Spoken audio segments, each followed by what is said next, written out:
अमरावती नगर निगम के नवनियुक्त नगर आयुक्त डॉक्टर प्रवीण आष्टीकर ने 1 तारीख को अपना पद स्वीकार करने के बाद बुधवार को मीडिया से बातचीत की। बैठक के दौरान आयुक्त ने शहर में बढ़ते कोरोना के प्रकोप से लेकर निगम की आर्थिक स्थिति, शहर में प्राथमिकता के क्रम में पूरा किए जाने वाले कार्यों और नागरिकों की समस्याओं के समाधान समेत विभिन्न मुद्दों पर अपने विचार रखे। अमरावती नगर आयुक्त प्रशांत रोड़े के अचानक तबादले के बाद नासिक नगर निगम के अतिरिक्त आयुक्त डॉक्टर प्रवीण आष्टीकर को अमरावती नगर आयुक्त नियुक्त किया गया है। आष्टीकर ने सभी विभाग प्रमुखों की समीक्षा की और शहर में बढ़ते कोरोना प्रकोप और उपचारात्मक उपायों की जानकारी ली। उसके बाद बुधवार को डॉक्टर आष्टीकर ने मीडिया से बातचीत की। निगम की आर्थिक स्थिति कुछ खराब है और प्रतिष्ठानों पर खर्च भी बढ़ गया है, इसीलिए हम आने वाले समय में निगम की वित्तीय आय बढ़ाने के प्रयास जारी रखेंगे। अमरावती महानगरपालिकेची परिस्थितीच्या बाबतीमध्ये आढावा घेतला असता आर्थिक परिस्थिती इथली जी आहे ती सुधारण्याकडे प्राधान्याने लक्ष देणे आवश्यक आहे असं माझं मत झालेलं आहे। त्या अनुषंगाने प्रॉपर्टी टॅक्समध्ये ज्या काही 2-3 सुधारणा आहेत, प्रॉपर्टी टॅक्सचं असेसमेंट करणे, प्रॉपर्टी टॅक्सच्या शास्तीमध्ये सूट देणे, अशी जी काही हे आहेत, मार्केट फी वसुली वाढवणे, त्याचबरोबर शासनाकडून ज्या काही विविध योजनांसाठी स्वतंत्र निधी मिळवणे यासाठी मी माझं प्राधान्यक्रम ठेवलेला आहे। त्याचबरोबर प्रशासनामध्ये जे काही सुस्तपणा आलेला आहे तो घालवण्यासाठी सुद्धा मी प्रयत्नशील राहणार आहे। त्याचबरोबर भविष्यामध्ये अमरावती शहराच्या ज्या काही नीड आहेत या नीड यथावकाश आर्थिक स्रोत जसा जसा चांगला होईल त्यानुसार प्लॅन करून त्याचं नियोजन करून ते इम्प्लीमेंट करण्याचा माझा प्रयत्न राहील। आयुक्त आष्टीकर ने कहा कि हम शहर में कोरोना के बढ़ते प्रसार को देखते हुए कुछ कड़े कदम उठाएंगे। इसके लिए हमने 5 सहायक आयुक्त और 1 उपायुक्त के नेतृत्व में 6 विशेष टीमों का गठन किया है और इन टीमों के माध्यम से हमने उल्लंघन करने वालों के खिलाफ कार्रवाई करने के सख्त निर्देश दिए हैं। आयुक्त ने कोरोना के बढ़ते प्रसार को देखते हुए नागरिकों से नियमों का पालन करने की भी अपील की है। शहरामध्ये मागच्या 5 दिवसामधला जो कोरोनाचा संसर्गाचा वाढता परिणाम बघितला, वाढती रुग्णसंख्या बघितली, तर अमरावती शहरातील सर्व नागरिकांना मी याद्वारे आपल्याद्वारे कळकळीची विनंती करतो की आपण सर्वांनी कोविड अप्रोप्रिएट बिहेवियर जे आहे, ज्यामध्ये नाक आणि तोंड झाकेल अशा पद्धतीने मास्क वापरणे, सोशल डिस्टन्सिंग ठेवणे, कमीत कमी 5 फुटाचा अंतर 2 व्यक्तीमध्ये ठेवणे, तसेच सॅनिटायझरचा पुरेसा वापर करणे आणि शक्यतो अत्यंत जरुरीचं काम असेल तरच घराबाहेर निघणे, अन्यथा घरामध्येच राहणे याचा अवलंब करावा असं मी कळकळीचं आवाहन करतोय। या दृष्टीने अमरावती महानगरपालिका ही बेडचं नियोजन, नंतर टेस्टचं नियोजन, कंटेनमेंट झोनचं नियोजन, वॅक्सिनेशनचं नियोजन या दृष्टीने अमरावती महानगरपालिकेने पूर्ण तयारी केलेली आहे। माननीय जिल्हाधिकारी महोदया यांच्या समन्वयाने आणि माननीय CP महोदया यांच्या समन्वयाने आम्ही अमरावती महानगरपालिकेमार्फत याची सर्वाची जय्यत तैयारी शुरू केलेली आहे।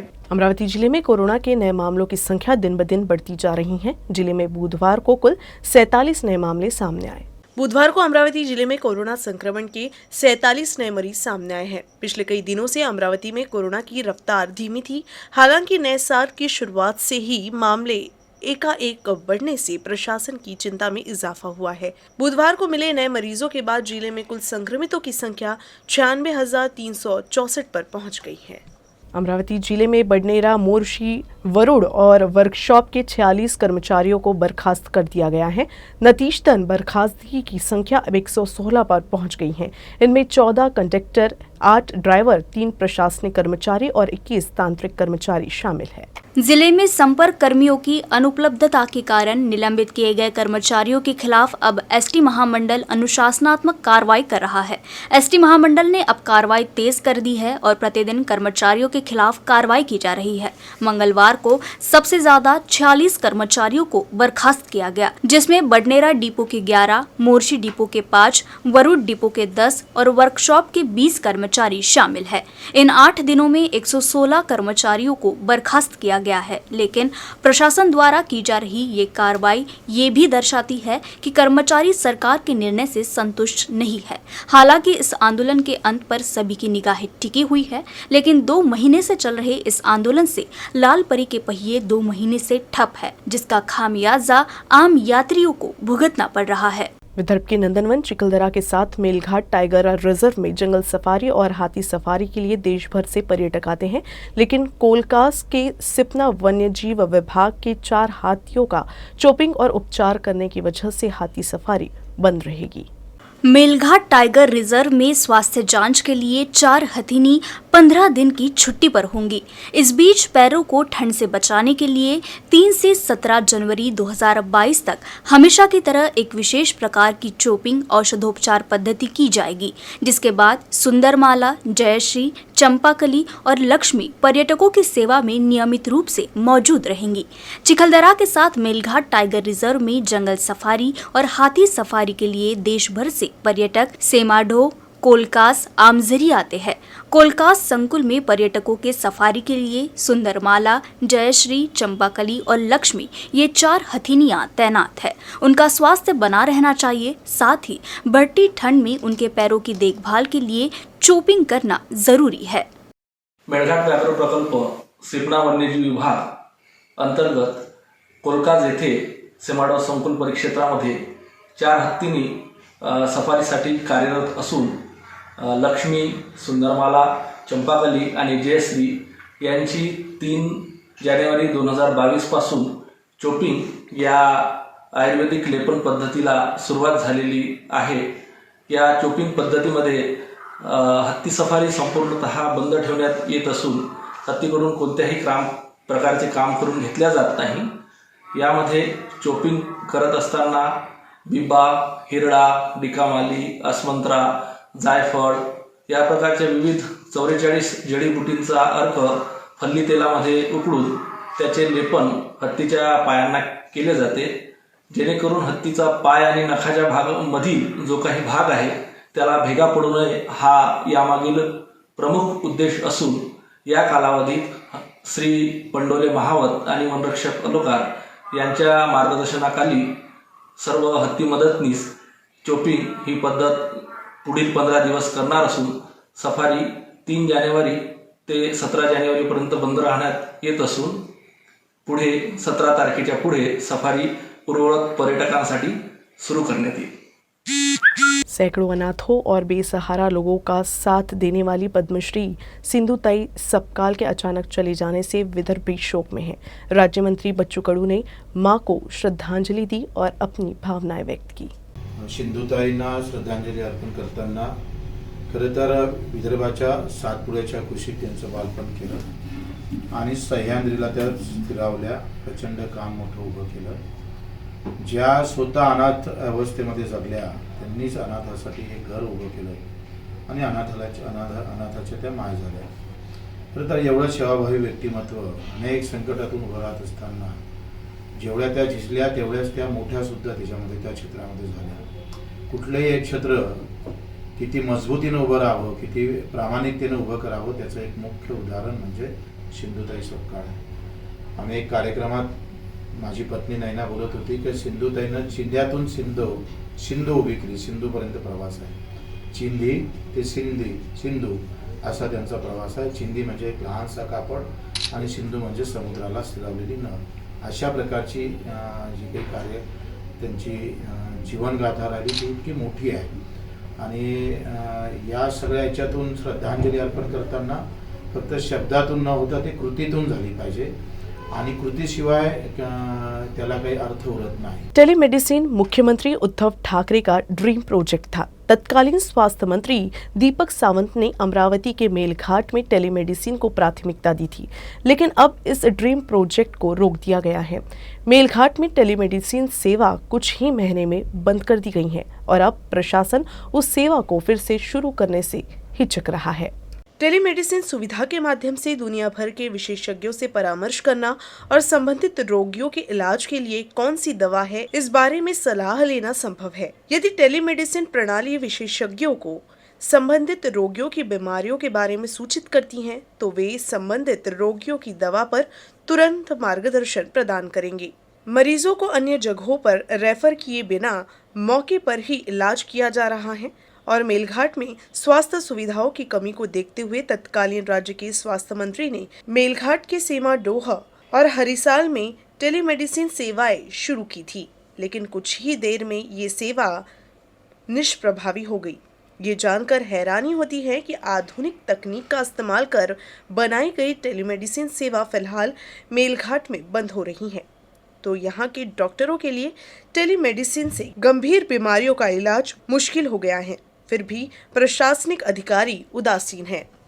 टेलिमेडिसिनचा कसं ही प्रायव्हेट एजन्सीला दिलं होतं, हरिसाल PSCला होतं आणि त्या एजन्सीने बंद केल्यामुळे त्याला कुठल्याही प्रकारचा फंड उपलब्ध नाही होऊ शकल्यामुळे मग आपल्याला तो बंद करावा लागला। आणि आता ई-संजीवनी गव्हर्नमेंटचं आपलं टेली कन्सल्टेशन सारखंच सुरू झालेलं आहे, त्यामुळे आता त्या प्रोजेक्टचं आवश्यकता नाही। नागरिक स्वतःहून त्यावर आपलं जे काही लक्षणे असतात ते नोंदवून संबंधित डॉक्टर तुम्हाला मेडिसिन प्रिस्क्राईब करतो। तर ॲज गुड ॲज याच्यासारखंच आहे, टेली कन्सल्टेशन सारखंच आहे, ई-संजीवनी OPD म्हणून स्टार्ट झालेलं आहे। संत गाडगे बाबा अमरावती विश्वविद्यालय के शीतकालीन 2021 इंजीनियरिंग और फार्मेसी पाठ्यक्रमों की परीक्षा 13 जनवरी से शुरू हो रही है। ये परीक्षा ऑनलाइन MCQ पद्धति के माध्यम से आयोजित की जाएगी। शेष परीक्षाएं 22 जनवरी से शुरू होगी। अमरावती विश्वविद्यालय के शिक्षकेतर कर्मचारी अनिश्चितकालीन हड़ताल पर होने के कारण स्थगित की गई परीक्षाओं को फिर से नियोजित किया गया है। अब इंजीनियरिंग और फार्मेसी कोर्स की परीक्षाएं ऑनलाइन पद्धति से ही ली जाएंगी। इसके लिए विश्वविद्यालय ने इंजीनियरिंग के लिए 23 और 18 फार्मेसी कॉलेजों को परीक्षा केंद्र बनाया है। अमरावती विभाग में करीब 40,000 छात्र परीक्षा के पात्र है और ये परीक्षाएं 13 से 27 जनवरी के बीच आयोजित की गई है। शीतकालीन परीक्षाओं का टाइम टेबल भी घोषित कर दिया गया है। परीक्षा केंद्र पर आयोजित परीक्षा ऑनलाइन पद्धति से MCQ के फॉर्मॅट में ली जाएंगी। 2021च्या परीक्षा अभियांत्रिकी आणि फार्मसीच्या परीक्षा आपल्या 13 तारखेपासून सुरू होत आहे। अभियांत्रिकी आणि फार्मसी परीक्षा वगळून उर्वरित परीक्षा या 22 तारखेपासून होत आहे आणि परीक्षेचं नियोजन असं आहे की सगळ्या परीक्षा या ऑनलाईन पद्धतीनं आपण ज्या पद्धतीनं हिवाळी 2020ची परीक्षा घेतली, ज्या पद्धतीनं उन्हाळी 2021ची परीक्षा घेतली, त्याच पद्धतीनं यासुद्धा परीक्षा आपण घेतो आहे। यासाठी आपण वेगवेगळ्या प्राधिकरणासमोर जाऊन प्राधिकरणाच्या निर्देशाप्रमाणे आणि मिळालेल्या मान्यतेच्या अनुषंगानं आपण आजच डायरेक्शनसुद्धा काढला आहे। 1/2022 मध्ये जे निर्देशित केलं आहे की विद्यार्थ्यांना 40 MCQ प्रश्न राहतील, त्या 40 पैकी विद्यार्थ्यांना 40ही सोडवणं आवश्यक आहे आणि परीक्षेची वेळ ही 1 तासाची आहे। विद्यार्थ्यांना या परीक्षा ऑनलाईन असल्यामुळे त्या घरूनसुद्धा त्यांना देता येईल अशा पद्धतीचं नियोजन हे संत गाडगेबाबा अमरावती विद्यापीठानं हिवाळी 2021च्या परीक्षेसंदर्भामध्ये केलेलं आहे। नियमित सत्राच्या ज्या परीक्षा आहे आपल्या सगळ्या त्याच्या प्रश्नपत्रिका या महाविद्यालयांना 1 दिवस अगोदर विद्यापीठाद्वारे जाणार आहे आणि त्या प्रश्नपत्रिका मिळाल्यानंतर महाविद्यालयांना त्याची ऑनलाईन व्यवस्था निर्माण ही महाविद्यालयांना करायची आहे। जसं आपण मागच्या तीनही परीक्षेमध्ये YouTube लाईव्ह जो केलं होतं त्या पद्धतीचं YouTube लाईव्ह आपण 10 किंवा 11 तारखेला विद्यार्थ्यांसाठी आपण सादर करणार आहोत आणि ते बघितल्यानंतर विद्यार्थ्यांना काही ज्या शंका असतील किंवा परीक्षेची पद्धती असेल त्याचं सगळी इत्थंभूत माहिती त्या YouTube लाईव्हमध्ये विद्यार्थ्यांना बघायला मिळणार आहे। वडाली स्थित म्यूनिसिपल स्कूल नंबर 14 ने मंगलवार को 110वें साल में पदार्पण किया। 1912 में स्थापित स्कूल की वर्षगांठ को छात्रों ने केक काटकर मनाया। जीर्णोद्धार का उद्घाटन विधायक रवि राणा ने किया। प्रधानाध्यापक योगेश पाखले के विचारों से छात्रों एवं अभिभावकों की उपस्थिति में विद्यालय की वर्षगांठ बड़े उत्साह के साथ मनाई गई। अब तक 11,485 विद्यार्थियों को स्कूल में शिक्षा दी जा चुकी है और खास बात यह है कि इनमें से कई बड़े पदों पर कार्यरत है। स्कूली बच्चों को ऐतिहासिक स्मारकों और स्थानों से अवगत कराने के लिए कई स्कूलों में गतिविधियां चलाई जा रही है। इस अवसर पर शहर के 110वें वर्ष में प्रवेश कर रहे एनएमसी के वडाली स्कूल के पूर्व छात्रों सहित बड़ी संख्या में छात्र छात्राएं व अभिभावक कार्यक्रम में शामिल हुए। कार्यक्रम में विधायक रवि राणा, शिक्षा अध्यक्ष आशीष गावंडे, नगर सेविका सपना ठाकुर, पूर्व छात्र व विद्यालय के प्राचार्य प्रवीण दिवे, दिशा संस्था के अध्यक्ष प्रवीण खानपासोए, प्रधानाध्यापक योगेश पाखले, अर्चना वाघमारे, रोशनी खेड़कर आदि मौजूद रहे। आपको बता दें कि स्कूल में सीसीटीवी, डिजिटल बोर्ड जैसी अत्याधुनिक सुविधाएं हैं। मनपा शाळा क्रमांक 14ला वडाळी स्थित जी मनपा शाळा आहे त्या शाळेला 109 वर्ष पूर्ण होत आहेत आणि 110व्या वर्षामध्ये आज ही शाळा पदार्पण करत आहेत। या निमित्त आज आमदार रविभाऊ राणा यांच्या हस्ते केक कापून या शाळेचा वाढदिवस वडाळी शाळेच्या परिसरामध्ये साजरा करण्यात आला, ज्यामध्ये अनेकशे पालक विद्यार्थी यांचा सहभाग होता। सोबतच मी शिक्षण सभापती बनल्याच्या नंतर या शाळेसाठी 25 लाख रुपयाचा निधी उपलब्ध करून दिला। त्या निधी उपलब्ध करून दिल्याच्या नंतर शाळेचं जे नूतनीकरण करण्यात आलं, त्या शाळेच्या नूतनीकरणाचं लोकार्पण सुद्धा आमदार रविभाऊ राणा यांच्या हस्ते फीत कापून आपण या ठिकाणी केलं। माझ्या वाढविकास स्वेच्छा निधीमधून गोरगरीब विद्यार्थी, ज्या विद्यार्थ्यांना अभ्यास करण्यासाठी पुस्तकं विकत घेता येत नाही, जे स्पर्धा परीक्षेची तयारी करत असतात, त्या विद्यार्थ्यांच्यासाठी माझ्या वाढविकास स्वेच्छा निधीमधून 3 लाख रुपयाची पुस्तकं या ठिकाणी उपलब्ध करून दिली आणि या ठिकाणी सुंदर वाचनालय आपण सुरू केलेलं आहे, ज्या वाचनालयाचं एंट्री फी नाही, कुठली फी या ठिकाणी नाही, त्या विद्यार्थ्यांच्यासाठी हे सर्व मोफत आहे। ज्या विद्यार्थ्यांना स्पर्धा परीक्षेची तयारी करायची आहे अशा सर्व विद्यार्थ्यांना माझं आव्हान आहे की आपण या ठिकाणी येऊन या पुस्तकांचा लाभ घ्यावा। शाळेच्या परिसरामध्ये CCTV कॅमेरे बसवले, ज्याच्यामुळं महिलांचं आणि विद्यार्थ्यांचं सुरक्षेचा जो प्रश्न होता तो समाप्त झाला। मी सर्व विद्यार्थ्यांना पुनश्च एकदा आवाहन करतो की आपल्याला उपयुक्त असलेले स्पर्धा परीक्षेची पुस्तकं या ठिकाणी उपलब्ध आहेत, आपण याचा लाभ घ्यावा। अमरावती में भारतीय जनता पार्टी के ओबीसी मोर्चे ने राज्य के आवास मंत्री जितेंद्र आव्हाड द्वारा ओबीसी के बारे में दिए गए विचित्र बयान का कड़ा विरोध किया। काल जितेंद्र आव्हाडांनी एक त्यांच्या भाषणात वाक्य सांगितलं की जेवढे काही ओबीसी समाजातले नेते यांच्यावर ब्राह्मणवादाचा पगडा आहे। खरं सांगायचं म्हणजे राष्ट्रवादीच्या सगळ्या नेत्यांनी याच्यावर विचार करायला पाहिजे की आपले आदरणीय छगनराव भुजबळ जे आहेत त्यांच्यावर पण ब्राह्मणवाद्यांचा पगडा आहेत का? आणि मग छगनराव कशासाठी ओबीसींसाठी लढतायत? ओबीसींवर ब्राह्मणवाद्यांचा पगडा आहे हे म्हणणं म्हणजे आम्हाला तरी असं वाटतं की एकदा त्यांनी मेंटल हॉस्पिटलमध्ये जाऊन आलं पाहिजे आणि त्यांच्या ब्रेनची तपासणी केली पाहिजे। निष्काम कर्मयोगी श्री गाड़गे बाबा के अंतिम पूजा स्थल श्री क्षेत्र नगरवाड़ी में नागरिकों के लिए भव्य आयुर्वेदिक उपचार शिविर का आयोजन किया गया। इस अवसर पर डायग्नोस्टिक कैंप के प्रमुख डॉक्टर विनोद अडे और कैंप की संयोजक उर्मिला देवी भूतड़ा और डॉक्टर रोशनीताई राठी भूतड़ा, डॉक्टर प्रसाद योला सहित गणमान्य व्यक्तियों को माला, शॉल, नारियल, फूल देकर सम्मानित किया गया। प्रतीक चिन्ह साथ ही इस शुभ अवसर पर श्री गाड़गे बाबा के भक्त श्री सुखदेव सेठ और उपस्थित गणमान्य व्यक्तियों ने श्री बाबा के आशीर्वाद से श्री बाबा की मूर्ति पर माल्यार्पण किया। इस अवसर पर माननीय निदेशक श्री बापू साहिब देशमुख ने भी श्री गाड़गे बाबा की सेवा कार्यों पर प्रकाश डालते हुए कार्यक्रम की शुरुआत की। इस अवसर पर आश्रम स्कूल के बच्चों और नगरवाड़ी क्षेत्र के निवासियों की नवीनतम तकनीक, उचित दवा के साथ साथ जीवन शैली मार्गदर्शन की मदद से जांच की गई। माननीय निदेशक श्री बापू साहिब देशमुख के नेतृत्व में नगरवाड़ी इंद्रभुवन की चल रही यात्रा वास्तव में प्रेरणादायक है। डॉक्टर विनोद आडे ने कहा कि भविष्य में नगरवाड़ी इंद्रभुवन में एक भव्य निदान शिविर का आयोजन किया जाएगा, जो बालक पालक योजना के माध्यम से हजारों गरीब माता पिता की सेवा कर सकेगा। इस डायग्नोस्टिक कैंप की सफलता के लिए अस्पताल के चिकित्सा सामाजिक कार्यकर्ता विशाल लोखंडे के साथ साथ सभी डॉक्टरों और नर्सों ने कड़ी मेहनत की। इसके अलावा आश्रम स्कूल के बच्चों को नई कमीज और कंबल बांटे गए और श्री गाड़गे बाबा के प्रिय भजन गाकर कार्यक्रम का समापन किया गया। संत गाडगे बाबांचं अंतिम श्रद्धास्थान, ज्या ठिकाणी गाडगे बाबांनी आपला देह ठेवण्याची इच्छा व्यक्त केली होती, अशा पवित्र ठिकाणी आज आयुर्वेदिक महाविद्यालय वर्धा येथून आयुर्वेदिक महाविद्यालयाचे संपूर्ण डॉक्टर लोकांची टीम नागरवाडी येथे येऊन त्यांनी आश्रमशाळेच्या सर्व विद्यार्थ्यांची तपासणी केली. त्याचबरोबर आजूबाजूचे जे खेडेपाडे आहेत, ग्रामीण भाग आहे, वणी, विशोळी, घाटलाळकी, बेलमंडळी, चिचकूम, रेडवा, बेलकुंड, सोनोरा या सर्व ग्रामीण भागातील आदिवासी बांधवांना सुद्धा मोफत औषध आणि तपासणी करून सुंदर त्यांनी मार्गदर्शन केले. आणि पुढेही याहीपेक्षा मोठा कॅम्प सध्याच्या परिस्थितीत कोरोनाचं सावट असल्यामुळे आम्ही कमी प्रमाणात लोकांना आमंत्रित केलं. न्यूज रूम से बस इतना ही. खबरों का सिलसिला यूं ही चलता रहेगा. आप देखते रहिएगा UCN न्यूज़. नमस्कार.